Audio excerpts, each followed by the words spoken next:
ఎడారిలో సెలయేర్లు. డిసెంబరు 7. యెహోవా సెలవిచ్చినదేమనగా, గాలియే గాని వర్షమే గాని రాకపోయినను మీరును మీ మందలను మీ పశువులను త్రాగుటకు ఈ లోయ నీళ్లతో నిండును. ఇది యెహోవా దృష్టికి అల్పమే. ఆయన మోయాబీయులను మీ చేతికి అప్పగించును. 2వ రాజుల గ్రంథం 3:17-18 మానవపరంగా ఇది అసాధ్యమే. అయితే దేవునికి అసాధ్యమైనదేదీ లేదు. చెడి చప్పుడు లేకుండా కనిపించని వైపు నుంచి అసాధ్యమనుకున్న మార్గంలో ఆ రాత్రిలో నీళ్లు వరదలా వచ్చేశాయి. తెల్లవారినప్పుడు స్వచ్ఛమైన నీళ్లతో ఆ లోయంతా నిండింది. ఎర్రటి ఆ ఎదోము కొండలు సూర్యకాంతిలో ప్రతిబింబించినాయి. మన అపనమ్మకం ఎప్పుడూ ఏదో ఒక సూచక క్రియ కనబడాలని చూస్తూ ఉంటుంది. మతం అంటే అదేదో అలజడి కలిగించే తతంగంలా ఉండాలని చాలామంది అభిప్రాయం. మతపరంగా ఏవేవో మహత్కార్యాలు జరుగుతూ ఉంటేనే అది సరైన మతం అనుకుంటారు కొందరు. కానీ విశ్వాసంలో ఘన విజయం ఏమిటంటే ఊరకుండి ఆయన దేవుడని తెలుసుకోగలగడమే.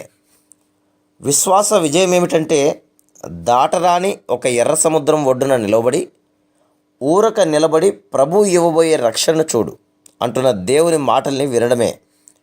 ముందుకి సాగిపో అనే మాట వినబడగానే మరే విధమైన చప్పుడు సూచన లేకపోయినా మన పాదాలు తడిసినా మొదటి అడుగు సముద్రంలోకి వేయడమే. నడిచిపోతూ ఉంటే సముద్రం రెండుగా చీలి అగాధ జలాల్లో గుండా దారి ఏర్పడుతుంది.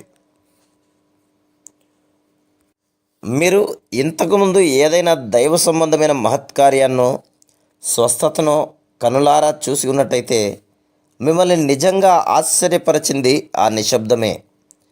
ఏ హడావుడి లేకుండా మౌనంగా మామూలుగా ఆ వింత జరిగిపోయిన తీరేనని నిస్సందేహంగా చెప్పగలను. అక్కడ ఆడంబరం కానీ కళ్ళు మిరుమిట్లు గొలిపే సన్నివేశాలు కానీ లేవు.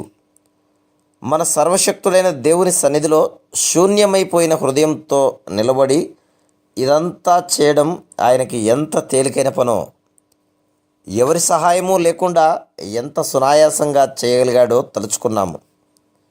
విశ్వాసం ప్రశ్నించదు, లోబడుతుంది అంతే. సైనికులంతా కలిసి గుంటలు త్రవ్వారు. నీటిని మాత్రం పైకి తెచ్చేది మానవాతీతమైన శక్తి. ఇది విశ్వాసాన్ని పురుగొల్పే పాఠం. ఆత్మీయమైన ఆశీర్వాదం కోసం వెతుకులాడుతున్నావా? గుంటలు త్రవ్వండి, దేవుడు వాటిని నింపుతాడు. మనం ఊహించని స్థలాల్లో ఊహించని రీతుల్లో ఈ అద్భుతాలు జరుగుతాయి. కనిపించేదాన్ని బట్టి కాక విశ్వాసాన్ని బట్టే పనులు చేసే స్థితి రావాలి. వర్షం కానీ గాలి కానీ లేకపోయినా దేవుడు గుంటల్లో నీళ్లు నింపుతాడని ఎదురు చూడగలగాలి. Praise the lord.